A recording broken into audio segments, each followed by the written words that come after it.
So today we're going to be talking about pricing strategies with sellers. I know, especially after what we just went through, 2022, 2023, things were selling like hotcakes. You could overprice things were still selling.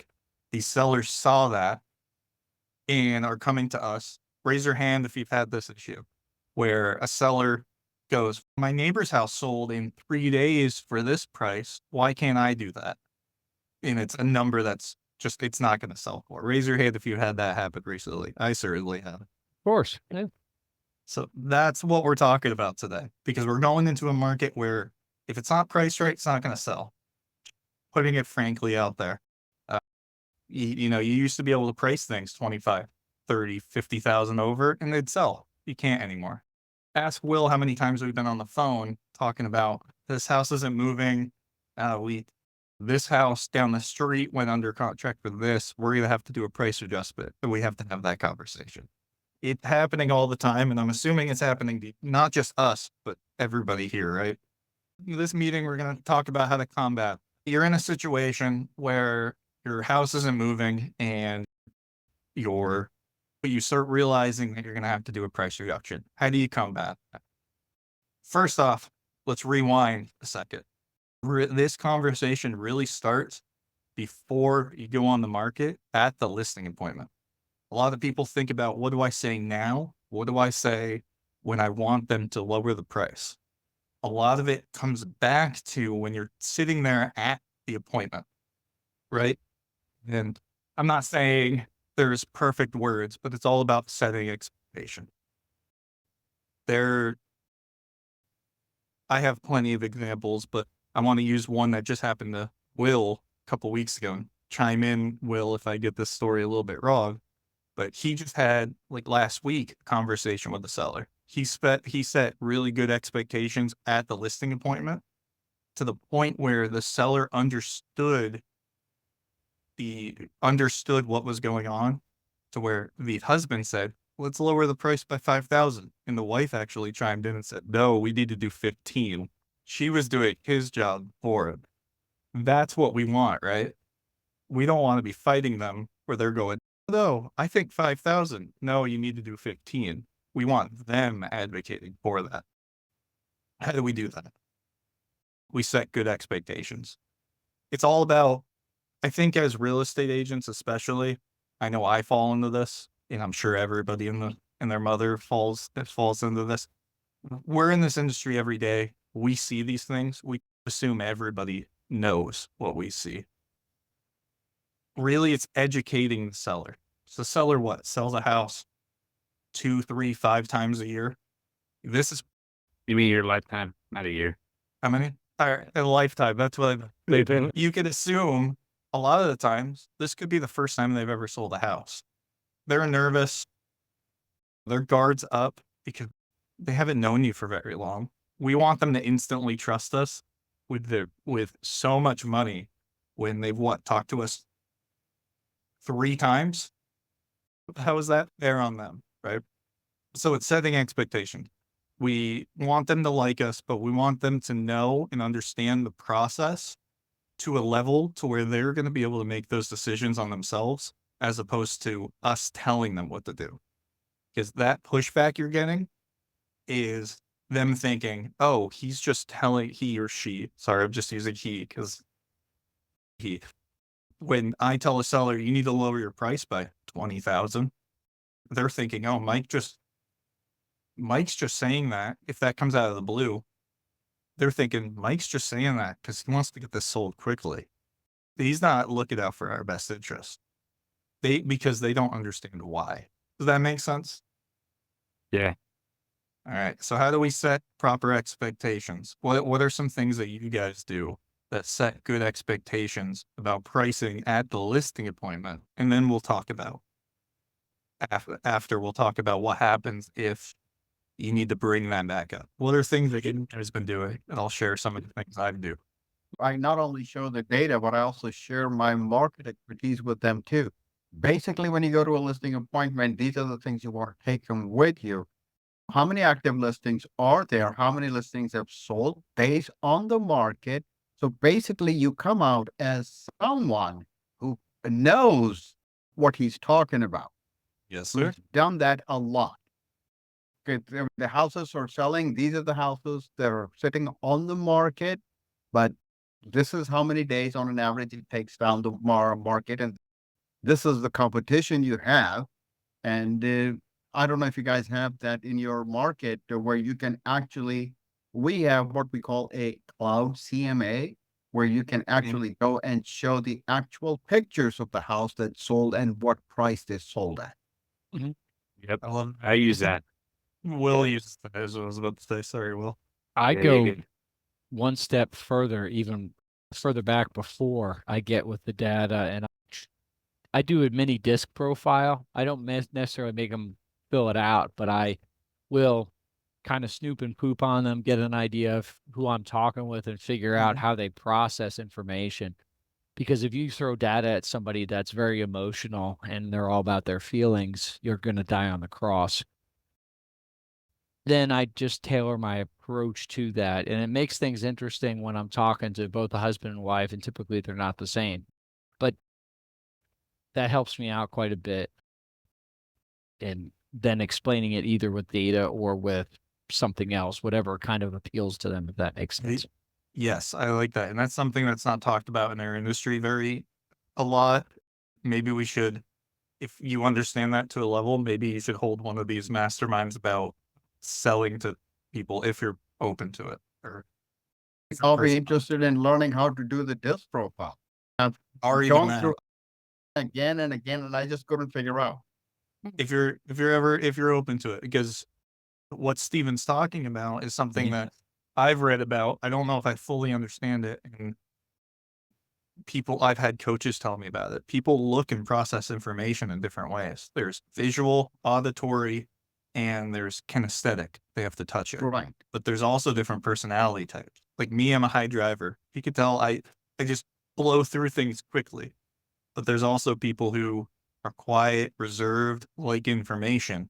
If you try to give a bunch of information to a driver, to Steven's point, he's going to go, get the fuck out of my living room, pardon my French. But if you try to blow through it to closing with somebody who likes data, they're going to get overwhelmed and they're going to tell you, I have to think about it, that you'll never hear from them again. Sorry, Christine, you're about to say something? No, you're good. Steven, which site do you use? I know I used to do that pre-appointments, and I can't remember what site I used to do though. I didn't use the site anymore because I've studied it, so I don't give them the actual site and make them fill it out.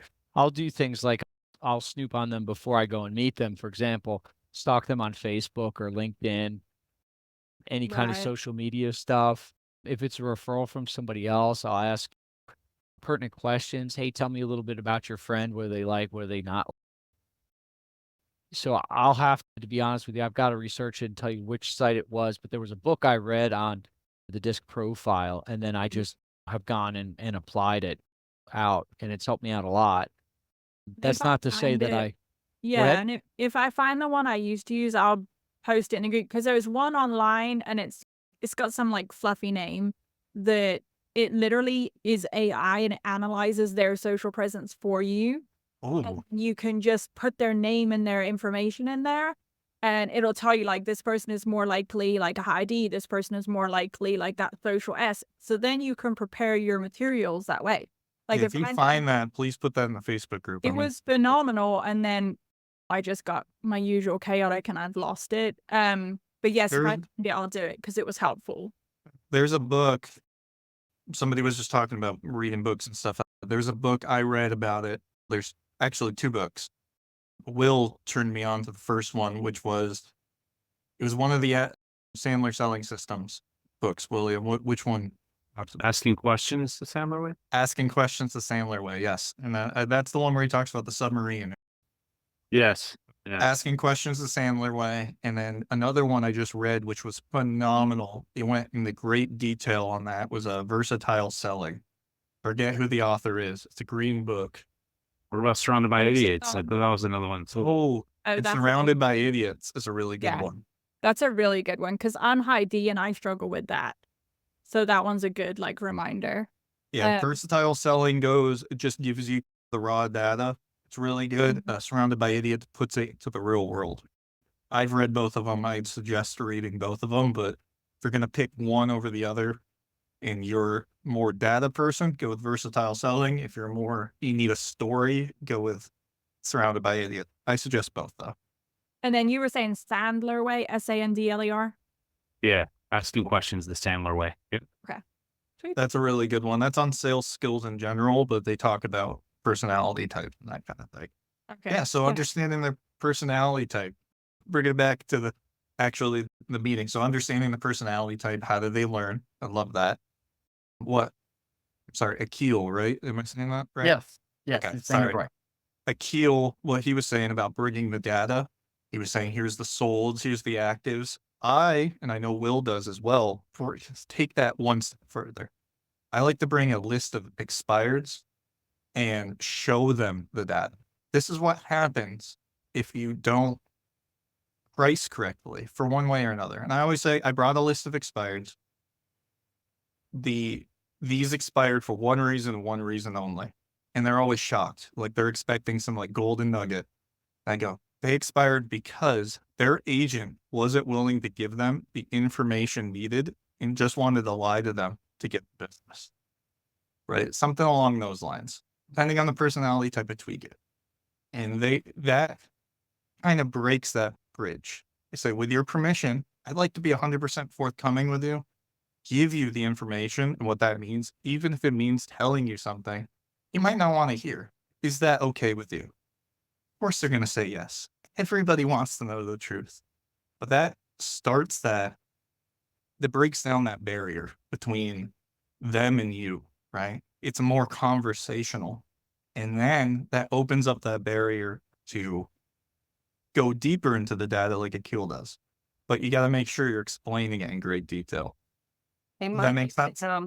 you can actually, I back in the day in 2008 to 10, when we had a lot of expired listings, I used to print them, use a Sharpie, and I used to write on the very top of the sheet, like I'd have like maybe a stack of them, and I'd staple it together, and I would put big bold letters, rejected by the market. And I would show that, yeah, that actually is very powerful, right? And if you can't find them now, because I don't have a whole lot of, maybe I'll have one expired in an hour radius, but now if you can't find them in your local area, just go county-wide and bring those with you. Those is very powerful. And the one more thing is on the back to the disc thing. I'm a little long-winded, but what you want to do is assume everybody's a high C. Bring everything you got, because sometimes we make mistakes in reading people. So I always assume that I'm going in to see a high C, and then if I don't need it, it just stays in my notebook. I don't even. I So read a book. It might have been Atomic Habits, but the book doesn't matter. The principle that I took from the said book, it was either Atomic Habits or it could have been Never Split the Difference, but again, it doesn't matter. And he said, the person who wins a conversation, when you're going into a conversation doing in sales, or you're trying to get your kid to go to sleep, which is a form of sales. When you're going into one of those conversations, it's a battle. The person who wins the battle is always the one who's more prepared. So go into every situation more prepared than you think you need to be. good idea. I agree with that. I forget. Good idea. We'll have to figure that out. That was Atomic Habits, because I just read Never Split the Difference again, and that wasn't in there. Okay. I love how everybody has all these books they're reading. It's so amazing. That's That's great. why these calls are so great. Yes. So We need a book club. We need to actually Oh be my gosh, that would be working through amazing. one that's Oh, I very think it's a sales fantastic focused. idea. It's a fantastic idea to have a book club so we all can share our experiences, what we learn with each other. Yeah. And then actually putting it into practice each week on our calls and see what's working, what's not. yeah, Christine, you could Go. run it, right? Christine might be able to run it. Sure. Isn't that Kirstine? Or is it It is, Kristen? yeah. Chris, I'm Just for sorry. the anything, Steve. Oh, I've been calling you, and I'm just It's not late for supper, too. right? Close enough. that right there at the open. One more point I want to make before we move on to after the fact, because obviously all this is for naught. We can't actually get the listing I'm so sorry. All this is for naught if we can't get the actual price adjustment later on. But one more thing before we move on, and then we're going to move on to the next the next part of the conversation. Is at the end, when you're talking, right? Especially if somebody wants a price. Let's say, for argument's sake, we pick 400. You think they should list at 400. They want to list at 415. You can't just go, yeah, whatever you want. You got to, we have to be the advisors. So we got to set that up. Like, yes, I get it. You want to start at 415. What's important to you about that number? Gather all the information you can. I'm not going to have that full conversation here, but gather all the information you can. Who knows what it could be? They think that they need to get that sales price to net the number they want. Figure out why they picked that number. If they're just that kind of person, you see this a lot with high C's. They're just that kind of person that wants a number there. They want to absolutely make sure they can't get the 15,000. Great. I'm going to use Will. Great. I completely understand. We can start at 415. Let me ask, if a couple of weeks the market rejects that number, what are we going to do then? Just stay quiet. That's what I always do. And a lot of the times they'll go, the house, as long as their motivation, again, another conversation, but their motivation should be strong. They're going to say something along the lines of, then we'll adjust the price. Okay, great. Just so you know, in 2 weeks, or not just so you, don't be as strong. I'm a high D. I have a tendency to just come out the gate strong. But in a couple of weeks, if the market, if we're not seeing the numbers we want on our weekly calls, or weekly feedback calls, because I send them an email with all their numbers of every IDX portal and all the showing reports once a week. I call them, go over that. Even if the answer is, here's the numbers, nothing new to report. But after 2 of those calls, if we're not seeing the numbers we want, we're going to be talking about adjusting the price to get in line with the market, because you don't want to be chasing the market down and catching a falling knife, do you? So that's what I mean by setting proper expectations. They have to understand why before you say that. If you just said that without having any of the conversation we talked about, what are they going to think? You're an asshole, right? Now, we've explained it. They understand. They think they know you're looking out for their best interest. So now they know the conversation's coming. It's not coming out of the blue. Questions on that? Not a question, but I do something similar. I just tell them I have a 10-day rule, and I just say to them, it's totally up to you if you want to, partake in it or not. But I have a 10-day, 10 showing rule. And depending on your motivation, how serious you are about getting this actually sold, we can adjust it. I have some people that really want their house to sell, and we adjust it to a 5-day, 5 showing.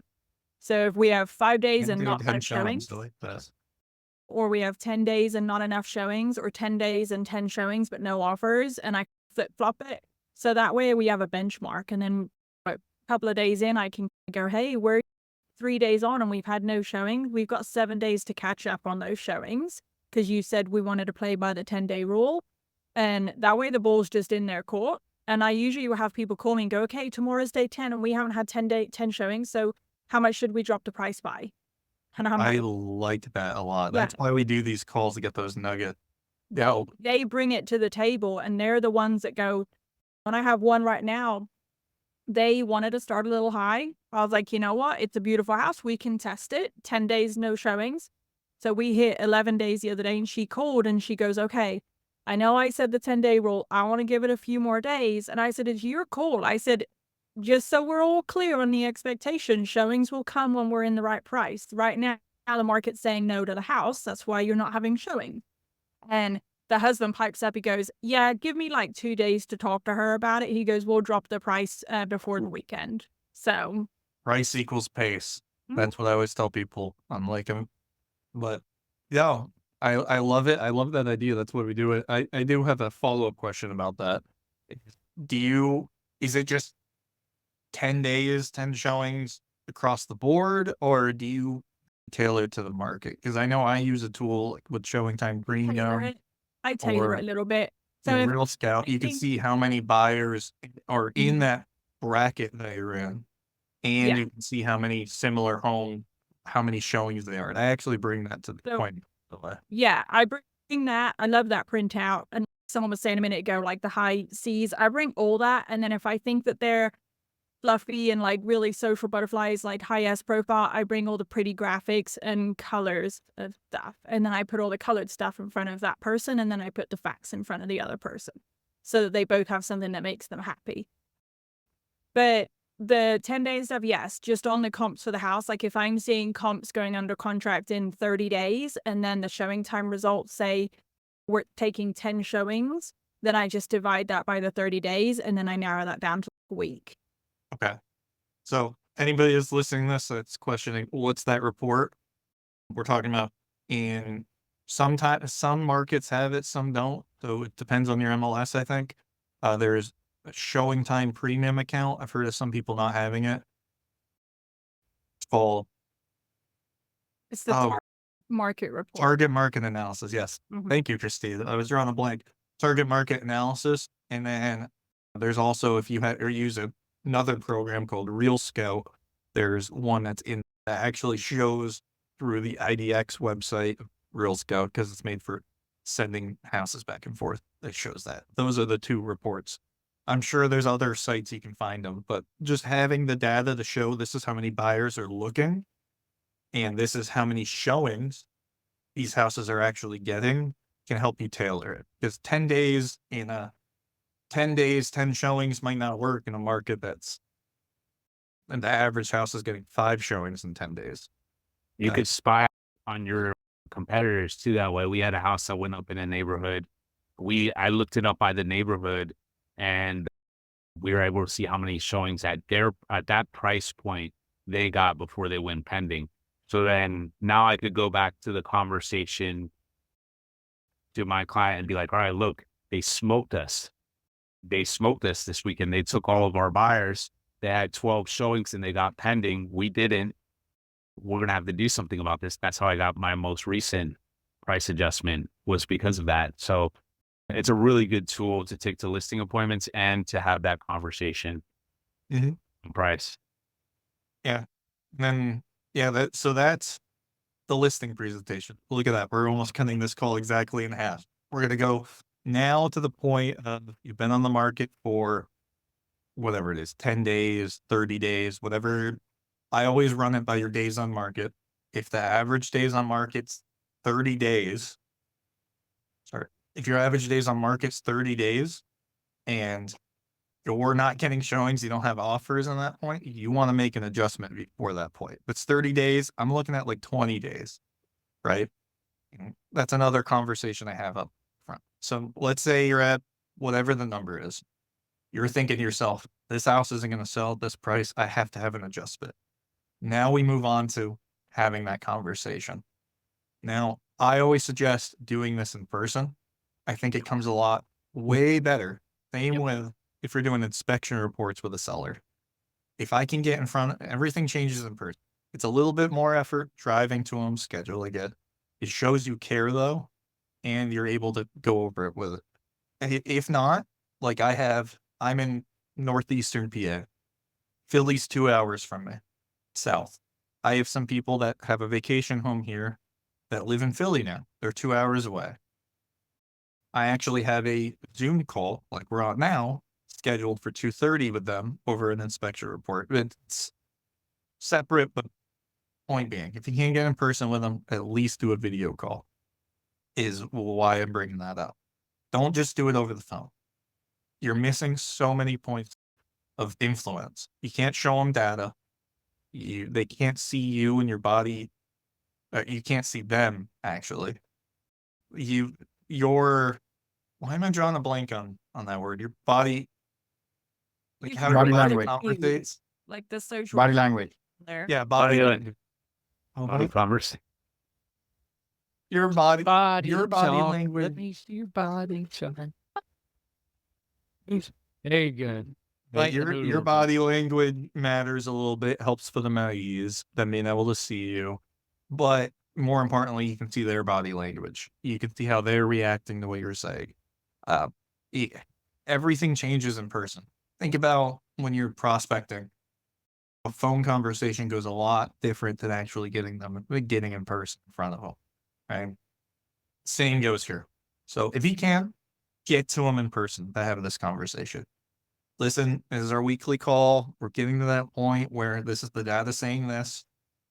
Hey, I'm actually going to be in the area. Do you have 10, 15 minutes for me to stop by? There's something I want to talk to you. Get in front of them. Again, go prepared. If you know their personality type, they're the warm, bubbly, they're going to offer you coffee and you're just going to chit chat. Okay, fine. If you know that's how they are, don't bring it, but go there having stuff to prove your back and bring up that last conversation. And if I've had people, and I know Will, funny enough, he had one of these conversations, the same one I used as an example. He called them up and said, hey, can we meet in person? And the expectation was set so well that she actually laughed and goes, are you going to fire us? He would, I'm not taking your listing off, get out of it. Because he set those expectations so well, he came across as an authority and a professional. And she was like, she thought she had failed him, not the other way around. How nice would that be? Customers thinking that you're a professional and that they're failing you, not you failing them. I don't know. If a house doesn't sell, I remember beginning of my career getting a phone call and somebody saying, my house didn't sell. You told me it would sell. You're failing me. I remember how much that sucked. I don't get that much anymore. Some assholes out there, pardon my French, but I don't get that much anymore because I know how to set expectations. Assuming you set expectations, the conversation should be pretty easy. You only fight with that person if you didn't set proper expectations. So how does the conversation go? What are tools that you guys would bring to that conversation? Whether maybe you're doing it on the phone, but going forward, I want you guys to either do it on a video call or in person. What tools are you guys going to bring to that to make that conversation go smoothly? You brought up never split the difference earlier. And there's a great thing that Chris Voss did, and I forget the name of this device, but he walks in there and he says something to the effect of, we got a problem. I made a mistake. Oh, what's going on? You're going to be pissed off at me. Why? What's up? I'm an idiot. I blew this up, and that's how you set the stage. And then from there, you go into, hey, this is what I think we need to do. I priced the house too high. And, oh, really? And then you go into it from there. And I can't remember that device. I forget what he calls it, but yeah, you're right. So you're actually supposed to bring it to the point where they stop you. Yeah. You're supposed to, I messed up. You're going to hate me. Mhm. Will, or Steven, after I tell you this, you're going to want to fire me. And you're supposed to go until they stop you. Yeah. What's the problem, Mike? What happened? It's called accusation audit. There Thank you go. you. That's it. Acquisition. Oh, that's it. Yes. They're going to say, no, it can't be that bad. Trust Steven, you've been great. That's your cue to go into it. And then, yeah, just like Steven said, you're supposed to just say it blunt. If it's at 450 and you think it needs to be at 425, you just need to go, unfortunately, the market is rejecting your price at 450. For this to sell, it needs to be at 425. And then just stay quiet. And they're going to bring the conversation where they want it to go. There's another one that I used the other day with a couple that wouldn't tell me what they're willing to go down to. And that happens sometimes too, where they're resentful to let you know because they feel like you're not on their side or you're just being a salesman trying to get the sale. And one thing you could do is speak hypothetically, like, all right, Mike, let's say you want to target them. Let's say the price point's at 350. You want to target them to 325. Mike, let's just say we sit at 350 for a while. And for some reason, somebody gives us an offer at 325 and everything else looks good on the offer. Would you guys take that? And then yeah, exactly. So then you go down that route and then what I did was I was like, why are we wasting time? Let's just get down to that number. You know what I mean? because you already divulged the information that you wanted to know. So it worked. It works. Yeah. Will's It actually definitely really works. good at this conversation. So I It's the always, machete versus the chisel. So like when this is something I learned when I was newer, way back, like way back. And my mentor said to me, and he was amazing. He said to me, you would ask them if they say, can you take it down like 5,000? And you say, hey, you really want to get to Florida by X, right? Mhm. Tell you something, Mr. Seller, you don't need a chisel. You need a machete. So what is the price that you can withstand and still feel a little comfortable? Yeah. What's that number that if Yeah. you, And if I you like was a what dollar Will less, placed. you would I would say, take hell some no, of I'm what he staying said. here. Yeah. Yeah. If what is that number? If it was a dollar less, you would say no. That's gonna get them thinking too. I agree with that. Another tool I use, I was just thinking what Lori was talking, just so you know, this we're prefacing towards sellers because a lot of us focus on sellers. This conversation works with buyers as well. The same way. If somebody it keeps lowballing, the same it just works with buyers in reverse. We're prefacing this towards sellers just to not keep things complicated. But if you can use this for buyers who are trying to lowball things too, or what have, or they want to price a house that doesn't exist. Like if I want a 6-bedroom, $300,000 house, or it doesn't exist here. That this conversation works in reverse. But I like how Lori said it. When who here has heard of or has used, show of hands, what's called price bracketing? Do people understand how that? I saw a couple hands not go up, so I'll quickly explain what that is. When I go on my listing presentations, I use the price bracketing explanation. And it really goes like this. And I bring examples. When a seller or a buyer, my apologies, when a buyer goes on Zillow, the MLS, and they get a pre-approval for 500,000, let's say, what are they putting in Zillow? They're not putting 502,000 to 500 and, or sorry, $462,100 to, they're probably going to put 450 to 500 or 425 to 500, right? That's what's called price bracketing. So I always see people, no offense if you do this, but I always shake my head. I'll see 499.9.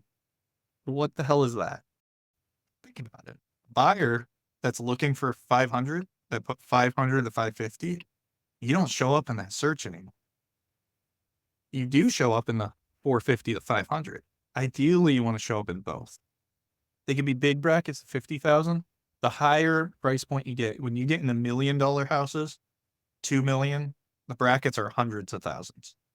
When you're lower down, 200, 300, $400,000 house, they're 25,000, 50,000.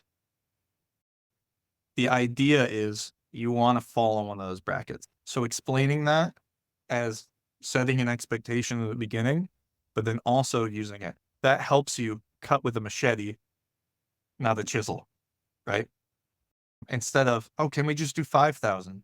Using that conversation to explain why 5,000 isn't going to make much of a difference, we need to hit this next price bracket, because when they understand that, they understand what we're trying to do. 5,000 isn't going to get you in front of new buyers. 15, 25 might, depending on where you're priced. And if for some reason they don't understand it, you understand that you need to get under that, into that next bracket some way, somehow. So you could do it that way too, because sometimes that happens. People forget, even if you remind them, they're still stuck on a number. You'll remember, okay, we're at 550. We need to somehow get under 525 to be able to get some great movement on this house. Let's have that conversation. Then you could go about it that way as well. And that's what I personally do. Anything else I just want to bring that up because what Lori said made me think of that. Great point to bring up. what else do people do? What kind of tools, devices, kind of thing would you want in an ideal world for these? Because even if you're not using it, give us an example. Let's talk about it.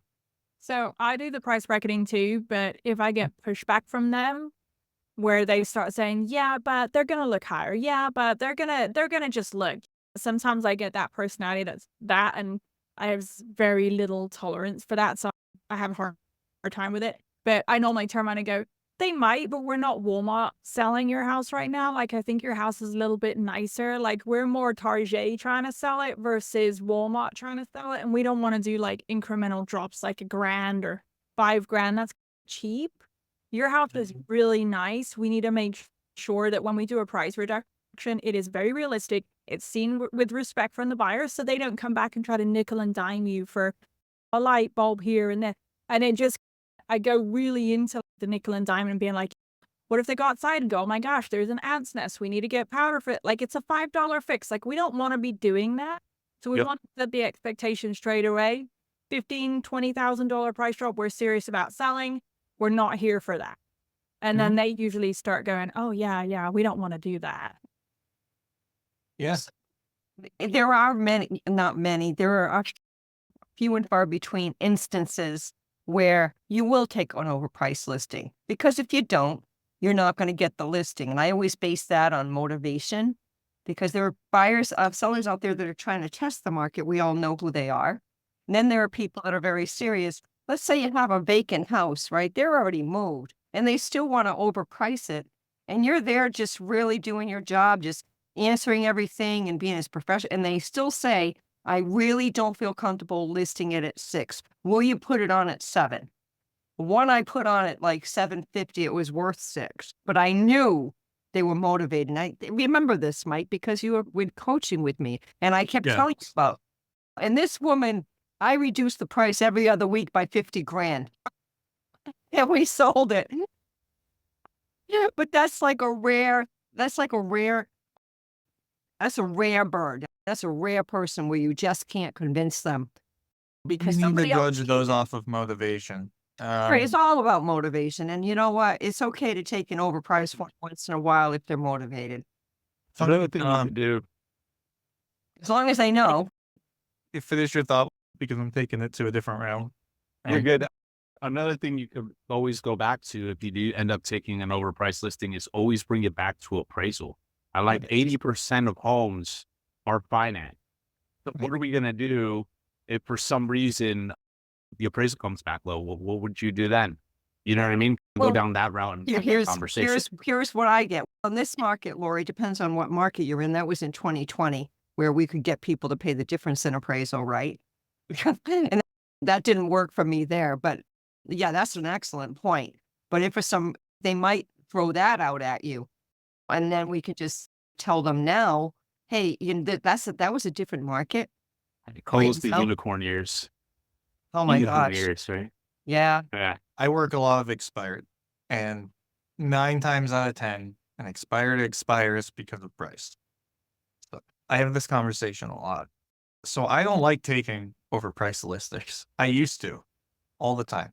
Now, if the motivation's high enough and it's close, yeah, I'll take it with proper expectations. Sometimes it's an accident, which is where I You know end what, up, Mike? When you were new, taking an overpriced listing was better than not taking a listing at all. yes.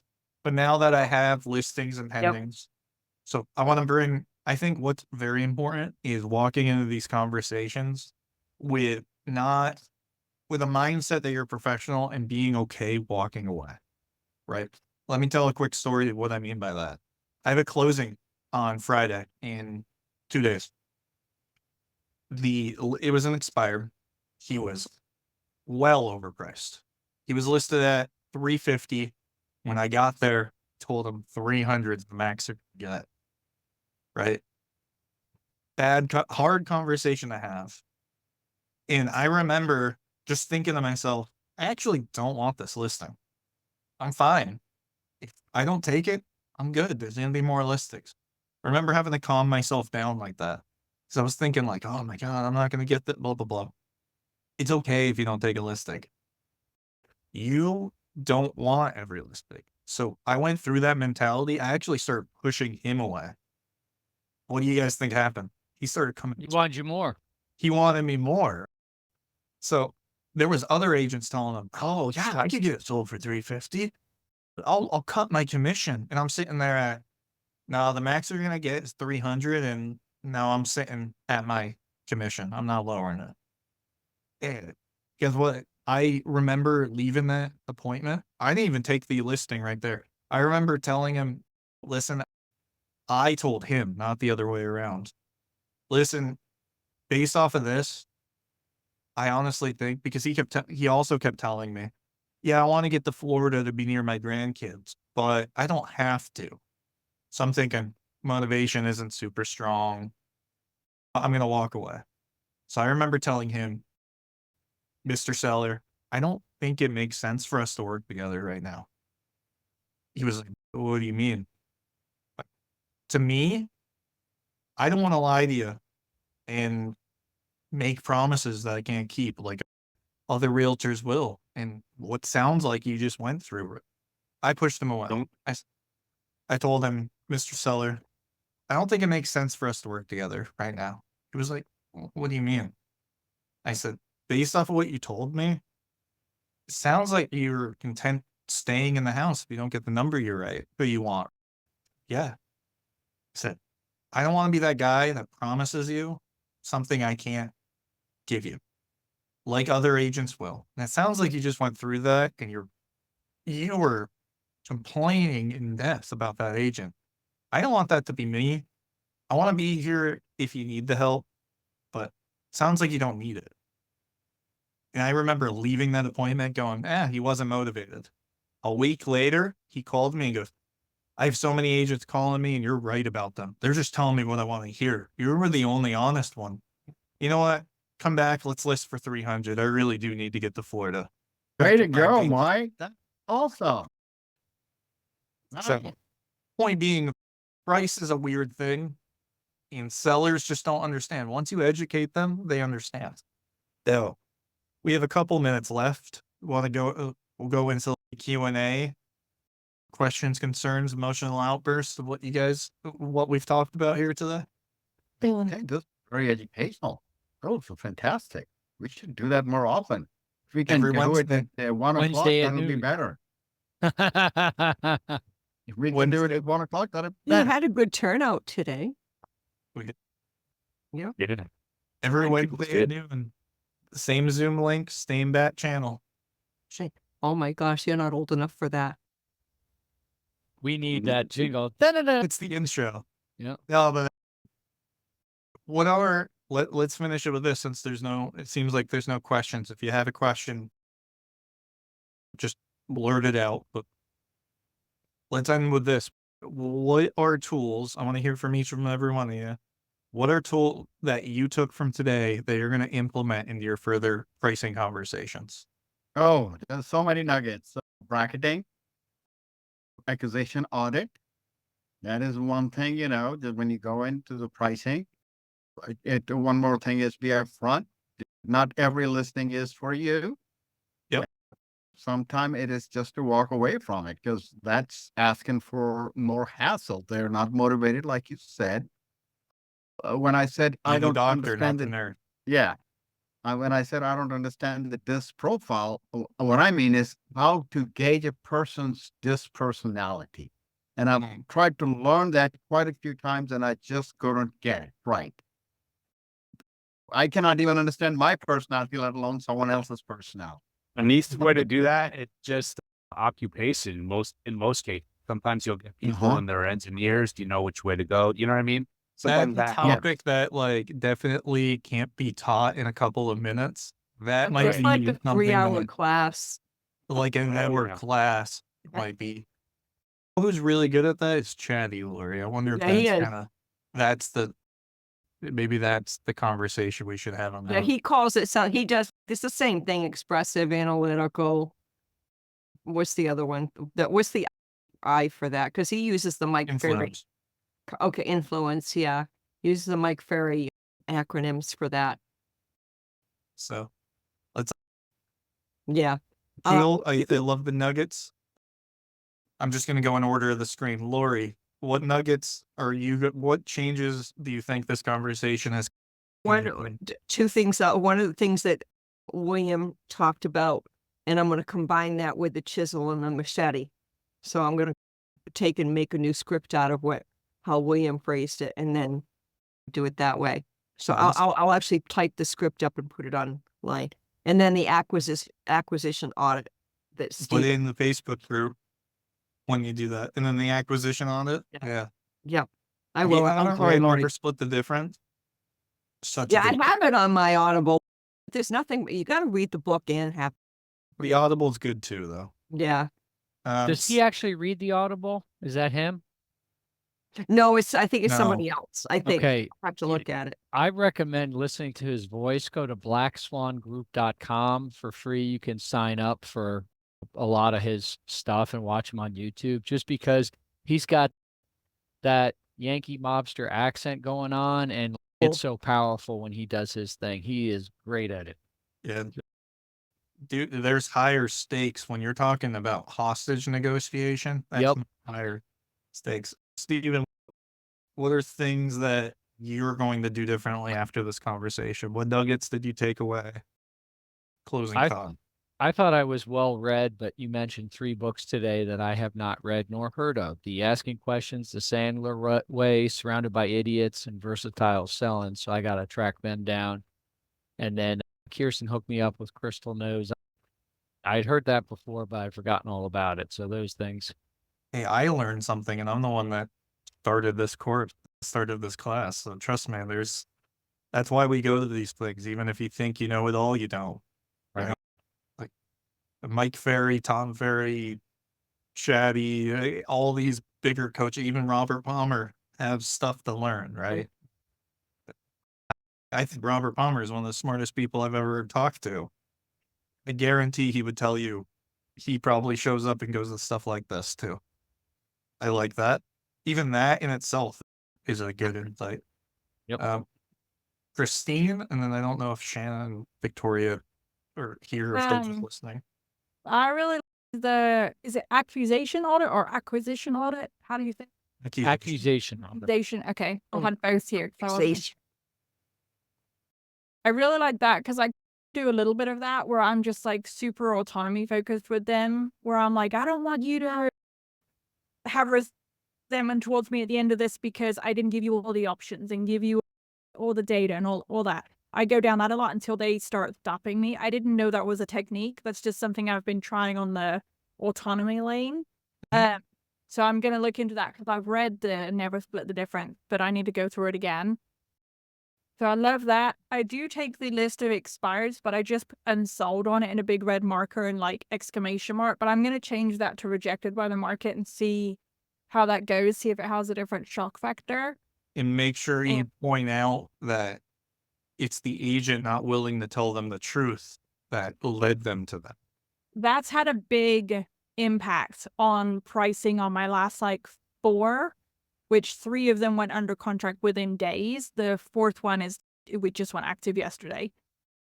It's worked on the last 3 that I've basically said that script on them where I'm like, it's not the seller's fault. They don't know what they don't know. We as agents do this every day. We owe it to you to bring you the information that we've gained from our experience.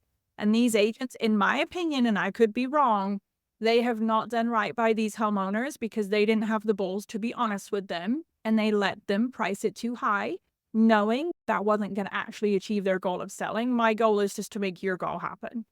And if that means telling you a number, I have to be bold enough to tell you the number, even though you might not like it. Because if you really want this, this is what it's going to take to get there. And that's worked really well with them, just to keep them on the same page as me. Love it. And then I put it in the chat about the Crystal Nose. It's a Chrome extension that you can do a premium account for $49 or $50 a month, or you can do the freebie. But if you Google your clients, they come up on LinkedIn, the Chrome extension will pop up and you can say, I want to view the profile. And it'll tell you their disc profile. It'll tell you what they like and don't like. It'll have the little dial thing where you can know, oh, they're super steady Eddie. I need to make sure I really come at it nice. Just say steady Eddie. Yeah, steady Eddie.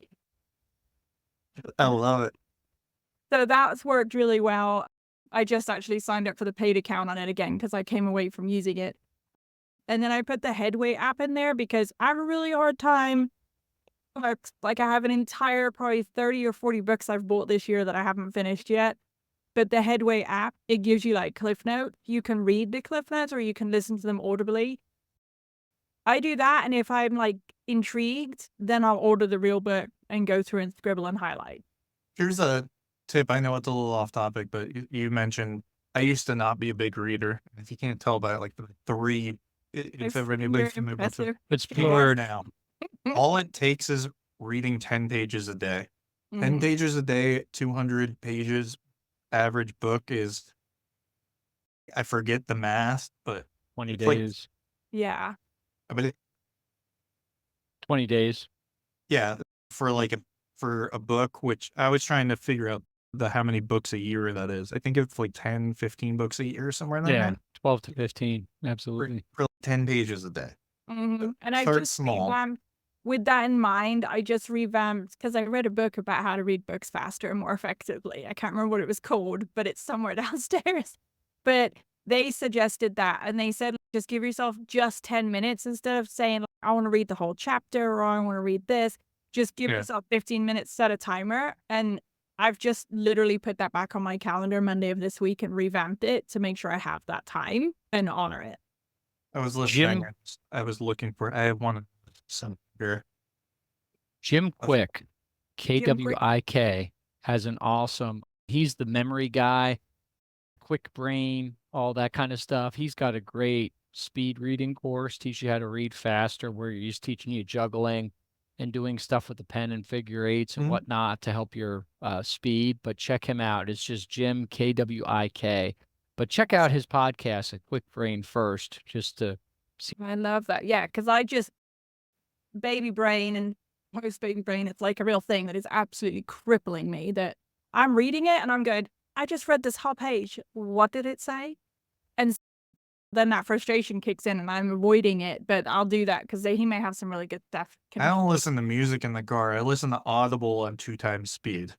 I like- do too, but then I find myself thinking through negotiations and thinking through my scripts and thinking Yeah. through conversations I've had. And I'm like, holy crap, I've been in here 40 minutes and I have no clue what they've said on this Audible book. So, We're a couple I'll minutes definitely- over time. oh, So sorry. I just want to make sure. No, you're good. I just want to make sure.